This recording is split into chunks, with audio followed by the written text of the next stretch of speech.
Greetings! We are beginning our next lesson in the Psalms, and I invite you to open your Bible to Psalm 73. If you have a Bible handy. Psalm 73 is the psalm that we're going to spend our time in, and it really is a beautiful psalm. It's a little bit of a difficult psalm in some ways because I think it's a psalm that can connect with each of us, and it's not always going to connect with us in the area of our lives that we're the most proud of. Sometimes we can relate to this psalm because we have a struggle that we all face. Sometimes that struggle is envy, and sometimes that struggle is jealousy. Sometimes that struggle is an unrealistically negative view of reality. And we have a psalm here written by someone who's battling with all of those things.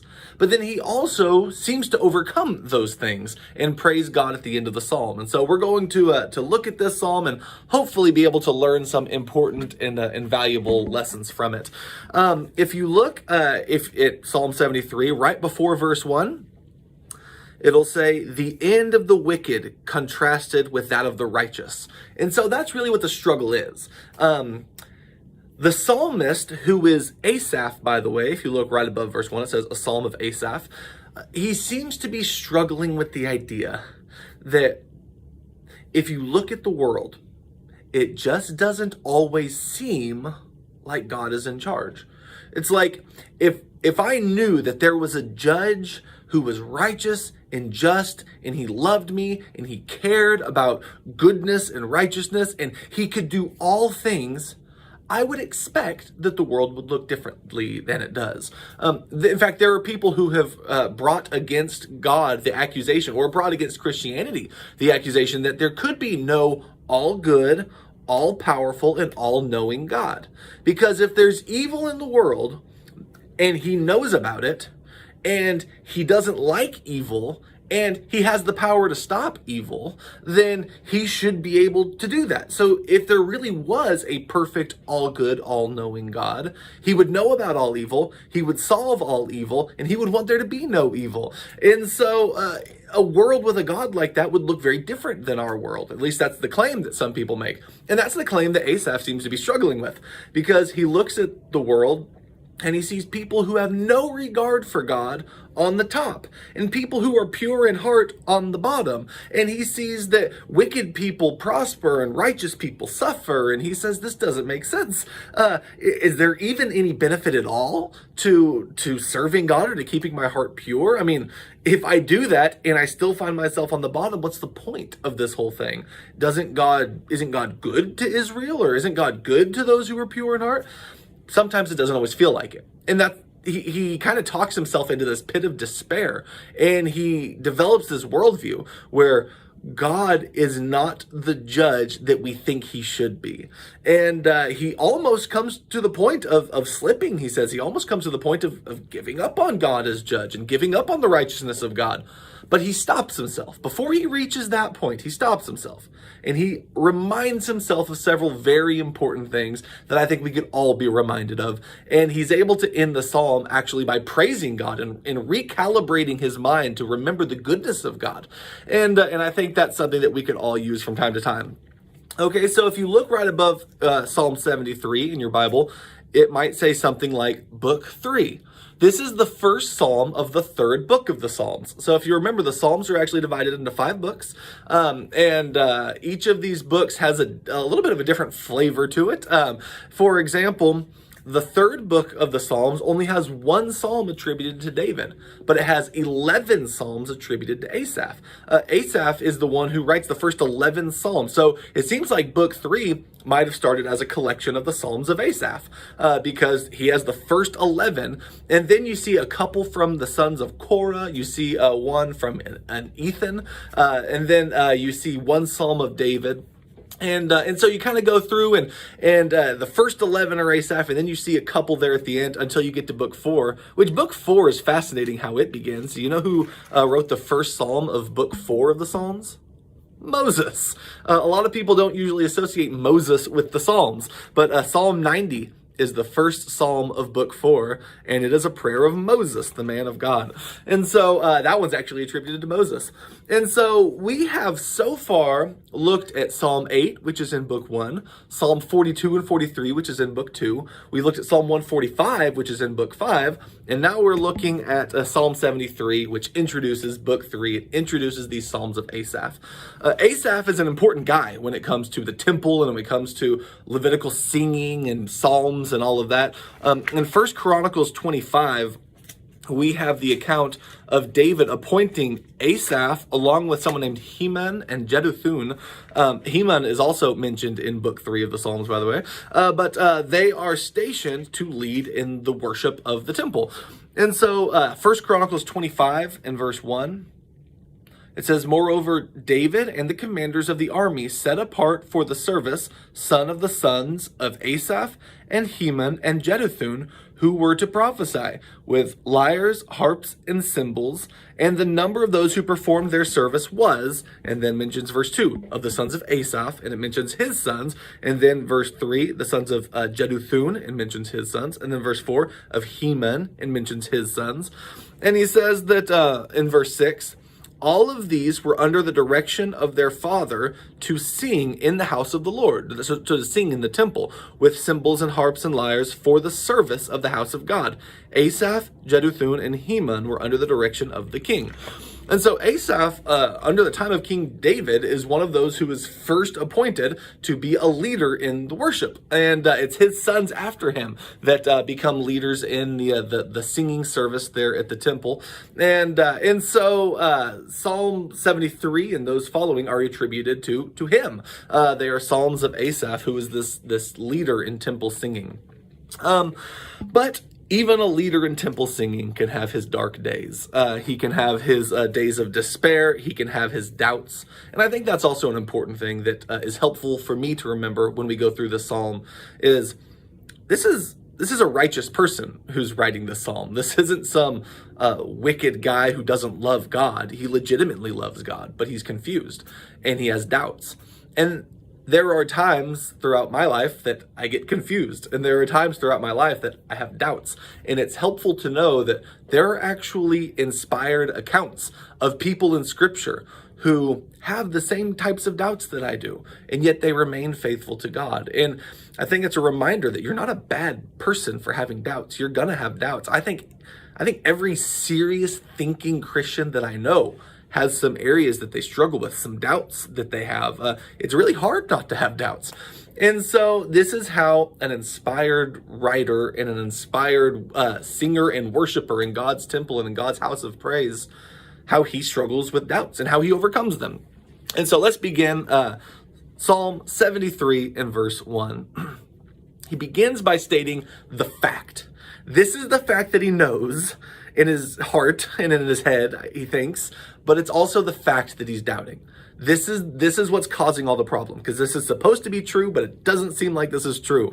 It's cognitive dissonance taking place in his mind. There's something that he's been taught his whole life, and he believes this has to be true, and his mind tells him this is true. But then he opens his eyes and he looks at the world around him, and it doesn't always look like it's true. And so verse 1, this is the fact. "Surely God is good to Israel, to those who are pure in heart." All right, surely that's true, right? Certainly God cares about his people, is good to his people, and is good to those who try to keep their hearts pure before him. He's good to those who love him. So surely that's true. But then next, notice the first word of verse 2. "But as for me, my feet came close to stumbling, and my steps almost slipped." He says, I know the fact that God is good, but I almost slipped. I almost turned away from him. I almost stumbled and fell. Why? Well, that's what he's going to explain in the Psalm. Something was causing him to doubt and possibly even walk away from that fact, walk away from the idea of the goodness of God. One thing I think we should notice as we go through in verse 1, when he says, to those who are pure in heart, the word heart, that word right there, is used 5 times in this psalm. It's like every 6 or 7 verses, you'll see the word pop up again. And it's used more in this psalm than any other psalm. It kind of structures the flow of the psalm because he's looking at his heart, the hearts of others, the heart that God is fully aware of, the heart that God cares about. And so he goes back to this idea of the heart. He mentions in verse 1 the ideal that God is good to those who are pure in heart. But then he looks at the people who are actually blessed. And he talks about these wicked people who have wealth and they have power and prestige and all the food they can want and all the luxury they want. And he says, but their hearts are horrible in verse 7. He says, their eyes bulge with fatness and the imaginations of their heart, which we'll talk about that phrase in a minute. He says they run riot. It's like the imaginations of their heart are not pure. They're doing whatever they want to do, and yet they have everything that they want. He says in verse 13, when he starts reflecting on his own life, he says, surely in vain I have kept my heart pure and washed my hands in innocence. God's supposed to be good to those who are pure in heart. Well, I've kept my heart pure, and I don't have anything like they do. I have way less than them. And it doesn't seem like my life is all that easy or good. In fact, I struggle. I have despair. I have hardship. It's like, was it pointless to keep my heart pure? Does God not even care? And so he's asking these questions about, does God even see the heart? Does God care about the pure heart? And then you look a little bit further in verse 21. After all of these thoughts, he says, he describes his heart at that stage as embittered. He says, when my heart was embittered, I was pierced within. So his heart was a pure heart, but then he realizes it was actually becoming a bitter heart. It was a heart that was upset or angry with God, a heart that was judging the way God does things. And his heart was not what it ought to be. And then he says in verse 26, my flesh and my heart may fail, but God is the strength of my heart and my portion forever. I said, he says it 6 times, I think, or 5 times. I guess he actually says it 6 times. He says it in 5 different verses. But he uses it 2 times there in verse 26. My flesh and my heart may fail, but God is the strength of my heart. And that's as he's building his conclusion. So he's looking at the fact that his heart isn't always probably what it should be. He thinks he has this pure heart, right? But it's actually kind of a bitter heart. It's a heart that fails. But when God is there with him, God is actually he who supports and strengthens his heart. And so it's kind of an important psalm for looking at the idea of the heart. The heart goes all the way through it. And you can see the rises and the falls of Asaph's heart. And you can see how that compares with the hearts of others. But let's keep looking. Verses 1 and 2. The idea is God is supposed to be good, but he's starting to doubt that fact. Verse 3, he says, for I was envious of the arrogant, and I saw the prosperity of the wicked.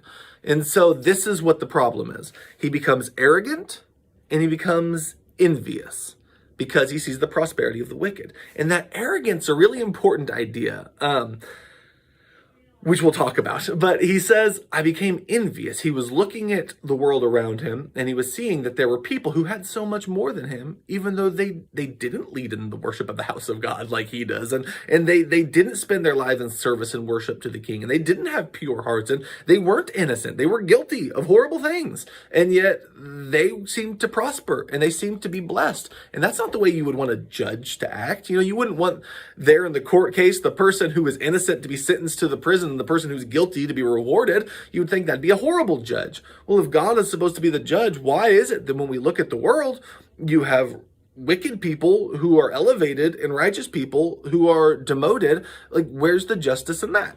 And so he begins to describe these wicked people, these guilty people who are blessed. And he says in verse 4, for there is no pains in their death, and their body is fat. That means they've had plenty to eat their whole lives, and they die in comfort. He says in verse 5, they are not in trouble as other men, nor are they plagued like mankind. Therefore, pride is their necklace, and the garment of violence covers them, and their eyes bulge from fatness, and the imaginations of their heart run wild. They mock and they wickedly speak of oppression. They speak from on high, and they have set their mouths against the heavens, and their tongue parades through the earth. All right, so that description right there doesn't paint a beautiful picture of these people. They are arrogant, they're prideful, they're violent, they mistreat and oppress, and then they laugh about it with their buddies while they're perched up on high above all of the pains that everyone else goes through. He says, you look at the wicked, and their necks are adorned with pride and arrogance. Their eyes bulge from fatness. He uses very vivid language to describe how they look at the world from their perched seats high above everyone else, in comfort and in luxury and in ease and in excess. They have way more than they'll ever be able to eat, and they just gorge themselves. And he says all of these things about them, and God doesn't punish them. God just lets them get more and more and more and more, and he lets them be wealthier, and he lets them continue in the pride and the arrogance. He lets them continue in the violence. He says in verse 7, it's an interesting phrase, the final phrase there, the imaginations of their heart run riot. That word imaginations right there, if you look that word up, it's used in other places in the Old Testament, and it's actually usually used to describe graven images or pictures or paintings that are painted on walls. There's this passage in Ezekiel Chapter 8 where Ezekiel is there as a Babylonian exile, and yet he's taken from his house back to Jerusalem to the temple, and he gets to peek inside the temple, and he sees all the things that are happening at the temple and in the courtyard and all of that stuff. And what he sees is idolatry and wickedness and people turning against God, people worshiping other gods, and all of these bad things are happening. But he gets this view inside the temple, and inside the temple, what he sees are these images to other gods that are painted and carved all in there. The word that's used to describe those images is this word right here. In fact, we are told in the book of Leviticus specifically, don't make this word right here. Don't make these types of images. This word is often used to describe images that people make and idols and idolatrous engraven images. Well, when it seems to be used of the way people are thinking or the images of the heart, it's kind of like the idea that our hearts and our minds have the ability to paint pictures. We have the ability to create these false realities. And that's what he's saying that they do. It's in the same way that your hand can make an image, your mind can make an image, your heart can make an image. And the image might not correspond to reality at all. Like an idol doesn't correspond to reality. There's only one God. And if you make this image, you're making a false God. What he's saying is these people, they have created these images in their hearts and in their minds. Their imaginations is how it's translated in the New American Standard. And he says, and these are false images, but their heart runs riot after them. And you know what? They don't even get punished for it. And they're actually able to accomplish these false images that they build up in their minds. They mock and they wickedly speak of oppression. You know, if you're not oppressed, you can mock the idea of oppression. You can mock those who actually do suffer. And that's what he says these people are doing. They've set their mouths against the heavens. And so they speak against God. They speak against his people. They do wicked things, and punishment seems to avoid them.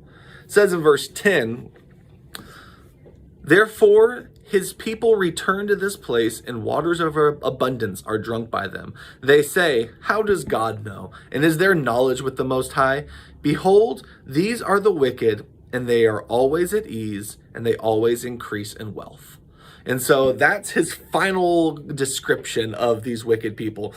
They question, oh, God doesn't even know. God doesn't care what we're doing. Is there even knowledge among the Most High? It's like they're saying they can do all these things, and God hasn't stopped them. So God must not even know what's going on. They didn't doubt necessarily the existence of God. It's just like, I don't think Asaph is doubting the existence of God. Asaph seems to be doubting the goodness of God, whereas these wicked people seem to be doubting the knowledge of God. Asaph is thinking, does God actually even care to do good for people who are good? Does God really care about doing good to Israel and to people who are pure in heart? Whereas the wicked people are saying, God must not even know what we're doing here. Is there even knowledge among the Most High? And so they're doubting these different aspects of who God is. They're doubting whether or not he knows about the wickedness in the world, or they're doubting whether or not he can stop or cares to stop the wickedness that's in the world. And so that seems to be the question on everyone's heart as we go through this psalm. One verse I read that is kind of an interesting one is verse 10. What I want to do with verse 10 is I want to read to you the way this verse is translated in other translations, because what you'll find is verse 10 is one of those interesting places in the Bible that no one really knows what to do with. Translators don't really know what to do with it, which is why if you pick up like 5 different Bibles, you'll get 5 wildly different translations of verse 10, of Psalm 73 and verse 10. So I'm going to read it in a couple of different translations and just see how different it sounds in each one. The one I just read it from says this: "Therefore his people return to this place, and waters of abundance are drunk by them." Notice how it reads in this translation. It says, "Thus the people turn back to them, and they lap up their words." Well, that's quite different, right? "Thus the people turn back to them" is the same as "therefore this people return to this place." Okay, there's some similarities there. But then that final phrase, "and waters of abundance are drunk by them," versus "and they lap up their words." Or consider the way it's translated. This is one of my favorite translations of the Old Testament. It's called the Jewish Study Bible, called the Tanakh. And basically, it is a Bible written by Jews, or translated by Jews. And it's one of my favorite to read the Old Testament in. But notice how they translate this. "So they pound his people again and again until they are drained of their very last tear." And so you compare that one, where my verse 10 in the New American Standard says, "Therefore his people return to this place," versus, "and so they pound the people again and again." I guess again and again would be the idea of the return. You know, it happens over and over again. They return over and over again. And then it says, "until they are drained of their very last tear." This says waters of abundance are drunk by them. So you have liquid, tears in water, and the water is either being, drunk all of it up to where it's all gone, or it is being drained of the very last tear. The New Revised Standard says, "Therefore this people turn and praise them." And for that final phrase, instead of saying that they drain their last tear, or waters of abundance are drunk by them, or whatever it says in this one, they lap up their words, this one ends by saying, "and no fault," and find no fault in them. You could go through and you could do this with translation after translation. The New International, "Therefore their people return to them and drink up waters in abundance." But then there's a footnote, and I think the footnote's the important thing. It says, "The meaning of the Hebrew for this verse is uncertain," and I think that's getting pretty clear. The Septuagint, the Greek translation, an English translation of that, says, "Therefore my people will return here, and full days will be found for them." Full days will be found for them. Waters of abundance will be drunk by them. They find no fault in them. They lap up their words. There's all of these different ways of translating that second phrase that all of these Bibles have taken their shot at. Here is basically what I think kind of the idea of the passage is. I think the idea of the passage is you have these wealthy people, and they're almost at like rock star status. Like, people follow after them, even his people, according to so in the New International, or in the New American Standard, verse 10 says, "Therefore his people," and it's not capitalized, but some translations capitalize the his as though they think it's talking about God's people. And some will say their people or something like that. But I think the idea of it is these people who are wicked, who have been described, have become so prominent and so prosperous and so popular. They're kind of like movie stars, or they're kind of like people that everyone looks to and idolizes. And it says even God's people have looked after them. And what those wealthy people have done, they've either drunk the waters of these people in abundance. So basically, they have taken things from them, or they've pounded them so that the people don't even have tears. And yet, the people don't seem to find fault in them, which is how the NRSV translates it. They find no fault in them. It's like there are people who maybe you love their movies, but their personal life is a wreck. And it's like you look at them and you don't even find fault because you like their movies so much. Or there might be politicians who, you like their stance on certain issues, but they're horribly immoral people. And you just kind of overlook all of those things because you like their stance on certain things. He says, basically, there are people who are wicked, and yet people go after them. They follow after them. They return to them time and time again. And even when they're mistreated, or even when they've cried out all of their tears, or even when they've been pounded by them, or all of these different translations, even when bad things happen, they don't find fault in them, and they keep giving them more and more and more praise and adoration. In fact, that's the NRSV says, therefore the people return and praise them. It's like, even when these people are taking advantage of you, and even when these people are wicked, they still get praise for it. And especially that's alarming if these people that are praising them are supposed to be the people of God. And so I think the idea of it is something kind of like that. You have these people who are wicked, yet being praised, even while they are oppressing other people. So Asaph sees all of that. And his conclusion in verse 13 and 14, this is where he gets kind of at the darkest moment of his mind. He says, surely in vain I have kept my heart pure and washed my hands in innocence.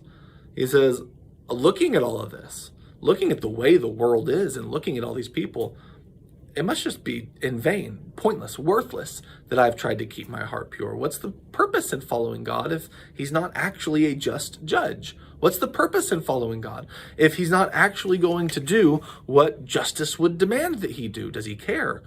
Well, apparently not. And that's where he says, I almost stumbled. I almost slipped. I almost fell. I almost left. But he ends up stopping himself before he gets to that point. He says it was vain to keep his heart pure and to wash his hands in innocence. The reason, he says, for I have been stricken all day long and chastened every morning. It's like every day my life is hard. These other people, their lives are easy. They don't love God. Why should I? Why can't I be more like them? Maybe I'd be more blessed if I were like them. If I cheated to get to the top instead of keeping my heart pure. If I oppressed people in order to get more. Maybe that's the way the world calls us to live, and we don't seem to have a judge who stops it. But then he says in verse 15, and verse 15 through 17 is really the transition. This is where he starts rethinking his issue, and he starts coming to some better conclusions. He starts solving this mental fog that he is in. He says in verse 15, if I had said, I will speak thus, behold, would have betrayed a generation of your children. When I pondered to understand this, it was troublesome in my sight, until I came to the sanctuary of God. Then I perceived their end. So he says, if I had gone around teaching these ideas that I'm having, I would have betrayed the youth of Israel. I would have betrayed a generation of the children of God. I would have perhaps turned people against God if I went around saying all of these things. And so he stopped and he pondered. Okay, what really is the truth here? And it seems that stopping and rationally pondering and thinking through it didn't solve his problem. There are issues, and I think this is an important point. There are issues that you will have. And we live in a society that's very individualistic. We live in a society that highly values reason and rationality and critical thinking. And I think those things are important. But sometimes what you might need even more than that is not to sit in a room by yourself pondering and thinking and reflecting and meditating and philosophizing, but to actually go be with the people of God and actually go spend some time with God. Go worship in the house of the Lord. Go worship with the people of God. And he says it was when he went to the sanctuary of God, that's when he started to perceive. That's when he started to gain a proper perspective. And so notice one of the things that shifts is he no longer seems to be doing this alone, but he is now thinking about the sons or the children of God. So he's thinking about others also. He's thinking in community now. And he's also not just pondering and it troubling him alone, but he's going to be out with people, and he's going to be out at the sanctuary where he can worship God. And I would say if you are having some doubts like he's been having, he's going to give us a couple of ideas. I'm going to mention 4 of them that are really helpful to keep with us as we conclude the psalm. And the first one is, don't battle these things alone. Spend more time with God and with his people. One of the most dangerous things a person can do if they're going through doubts about their faith is to stop praying and to stop going to church and to stop gathering together with God's people. It's at that point that you need to do that more than anything else in the world. That's when that is most needed. Even if you have to force yourself, I think that's when it's most needed and most valuable to you is when you do not want to. And what he's saying is he was troubled and he was distressed and he was doubting and he was almost going to turn away from God, but he still went to the sanctuary. He still saw God's people. He still worshiped God. And that's when the proper moment of reflection came. That's when the proper understanding, and that's when the whole change of heart started to swell up within him. And so he says that it was when going to the sanctuary that made this. So point number one, I would say, when it comes to getting yourself out of one of these periods of doubt in one of these dark moments, is spend more time with God and with his people. Secondly, he says, about these wicked, in verse 18, surely you set them in slippery places. You cast them down to destruction. How they are destroyed in a moment. They are utterly swept away by sudden terror, like a dream when one awakes. O Lord, when aroused, you will despise their form. Another thing that he does is he kind of awakens to reality a little bit more. I don't think everything he said in the first part of the psalm is completely true. What I mean is, if you look at the world, yes, you see wicked people prosper, but you don't only see wicked people prosper. And if you look at the world, you see wicked people prosper, but you don't see all wicked people prosper. It's like, if you get tunnel vision and you focus just on a small number of wicked people who are doing well, that could shape your whole view of reality. And what he seems to do is he's looking only at the hardships of good people and only at the ease of the wicked, and he's ignoring like almost everything else. And sometimes we can get so unrealistically pessimistic that we don't have an accurate view of reality anymore. And we could say, oh man, only bad people get good things. Well, that's not actually true. There are a lot of people who, because of sin and because of wickedness, have destroyed their lives. Like, that's a common thing that happens in the life of people. People often find themselves in places they never wanted to be because of bad decisions that they've made. Certainly, there are consequences to actions. It's not very realistic to look at the world and to pretend as though everything is hard on me because I'm so good and everything is good for them because they're so wicked. First of all, we might not be as good as we tend to think that we are. Second of all, these people who are wicked, who are prospering, they probably have more problems in your life than you're giving them credit for. And so I think awakening to reality is a really important it's a really important moment. And it seems that he has it. And he starts recognizing, okay, even those people who do seem to be on the mountaintop, it can be slippery up there. You know, there's a passage in the New Testament that says not to put your hope in the uncertainty of riches, but on God, who richly supplies us with all things to enjoy in 1 Timothy 6. And I think the idea of the uncertainty of riches, he forgot about. He seems to think, oh man, everything's always going to be good for them. But he doesn't recognize people rise and people fall. People who do good end up doing well. People who do wicked end up doing well. But sometimes those wicked people fall. And in the final moments, or in the final judgment, in the final outlook, your life is not going to be better. When you finally stand before God, your life is not better by having rejected him. As a matter of fact, your life is infinitely better by being close to God. And so that's the reality that he's bringing himself towards. He has to kind of awaken up to that and realize that he has clouded his judgment a little bit.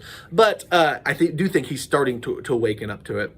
He says in verse 21, when my heart was embittered, I was pierced within. So like those moments when he was really doubting God, or when he was angry with God, when he was bitter towards God, he says he was pierced within.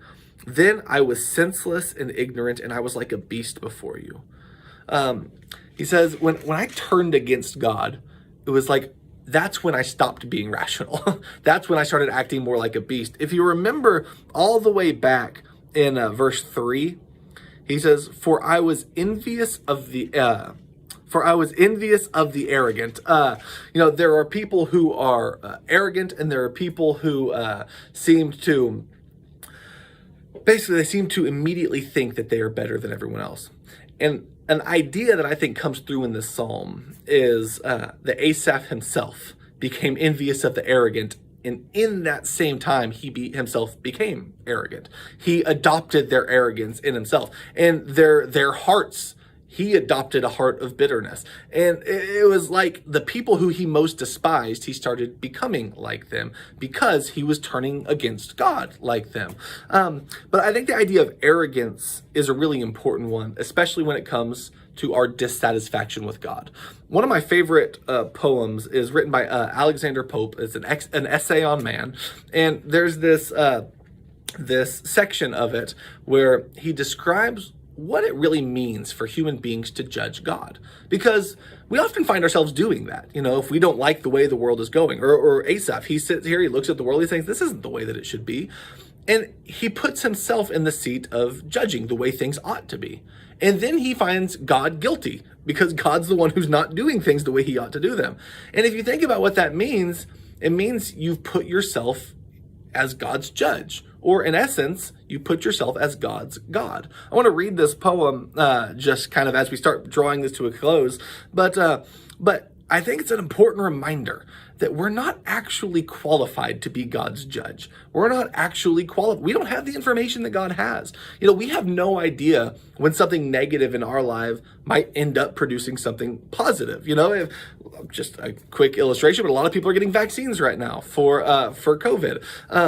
If you give children, when they get vaccines, when you give a vaccine to a child, they don't fully understand that what's happening is actually done for the sake of protecting them, for making them healthier, to making their bodies stronger so that they can fight off diseases or things like that. Like, they don't understand that. What they understand is, ow, there's a needle, don't do this. That's bad, don't do this.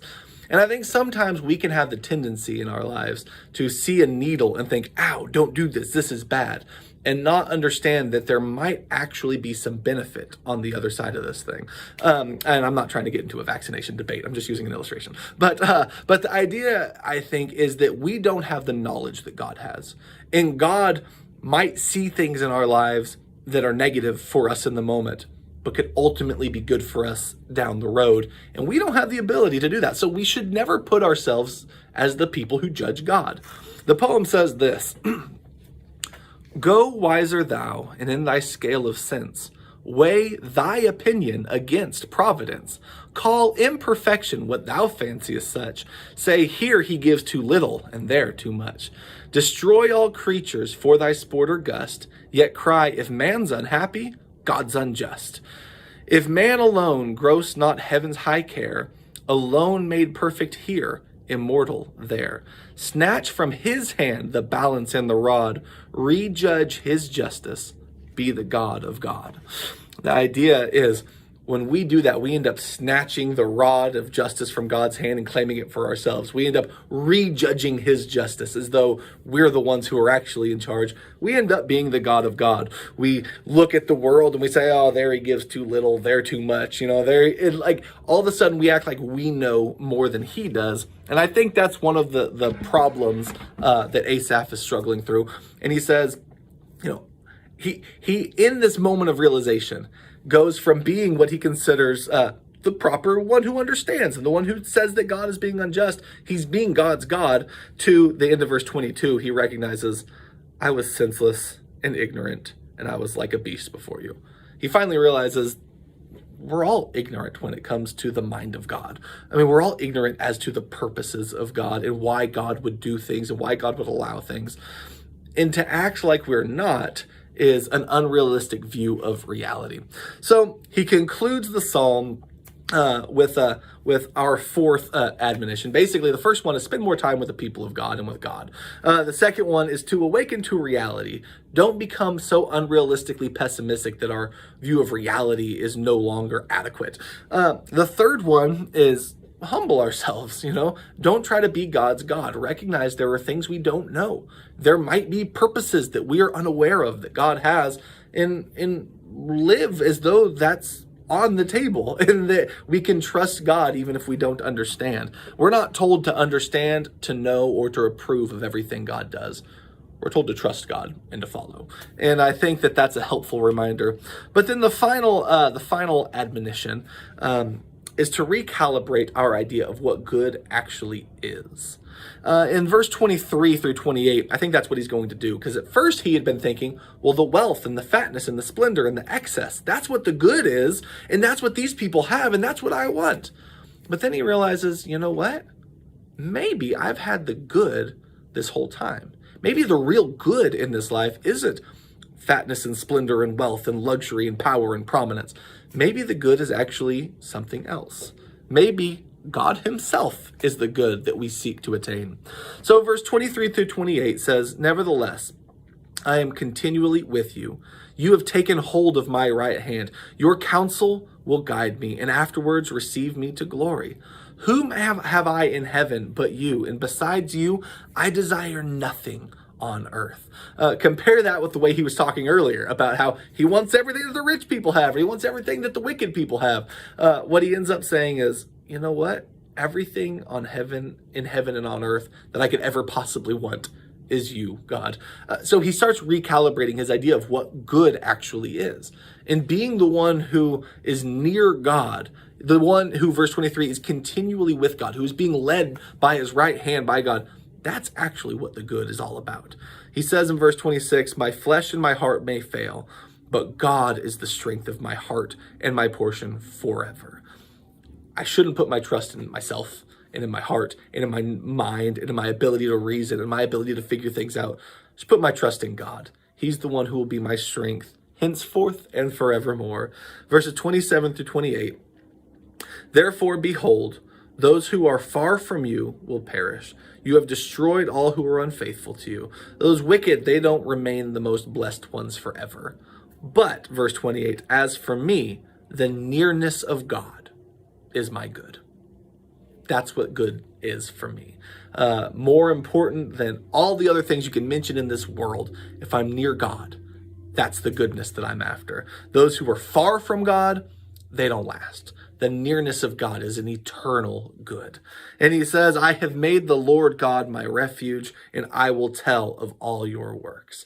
He will speak of the goodness of God now. He almost spoke, if you remember in verse 15, if I had said, "I will speak thus," all those bad things, I will speak all these wicked things about God, behold, I would have betrayed the generation of your children. He concludes by saying, instead of doing that, I'm going to tell people about the goodness of God. I'm going to help other people try to have the same realization. And then he writes it down so that we can. We can be reminded of the goodness of God. We can be reminded of the treasure that we have in the closeness and in the nearness of God. There will be times of doubt in your life. There surely will. There are in my life. I think every Christian struggles through that sometimes. But spend time with God and his people. Spend time at church. Go worship in community with people. I think it'll help you. More so than trying to figure everything out on your own, spending time with the people of God will be a tremendous and rich blessing. Try to awaken to reality and don't get so clouded in your judgment that we can only see bad around us. There's more good than we sometimes realize. Try to be humble as we approach God. Don't be the God of God. Don't judge God. Don't act like we know the way God ought to do things, and we know the way God ought to answer our prayers, and we know the way God ought to fix all of these problems. Let's just see what God does and trust him in the process. And finally, recalibrate the idea of what good actually is. The goodness is not always having the most money or being the most popular or having the most power or getting the best job or having the most prestige. The person who has a close relationship with God, who has strength day in and day out, who has peace that passes understanding so that you can sing praises to God even while in prison. That person, I believe, has a greater good than anyone else on this earth could ever have. That's the good for which we all should attain. I love you, and may the love of God be with you.